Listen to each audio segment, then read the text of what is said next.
है, हम मेकअप करने लगे तो हुआ काम। तुम लोग करो फेस पे पेंटिंग।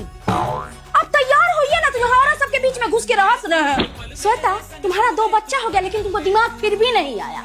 इस रूम में सोना चांदी से सबको घुसा ली इसी रूम में। वो देखो श्वेता को देखो, यहाँ पे 1000 काम है, वो बैठ के सेल्फी खींच रही है। ए चाची, करवाइए, रस्म कैसे होगा? जा, ये तो बात में ही मगन है। ए चाची, चाची करवाइए। वो देखो, सब पागल की एक पागल तो श्वेता है। यहाँ अपने घर का फंक्शन है, वो चाट पापड़ी खा रही।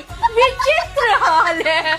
कुछ नहीं हुआ है, सबके घर का जब फंक्शन होता है तो हम सबका काम कर देते हैं, साथ तक नहीं लेते हैं। और आज मेरे घर का फंक्शन है तो सब अपने में जा जाओ, हम सब खुद कर लेंगे, खुद कर लेंगे।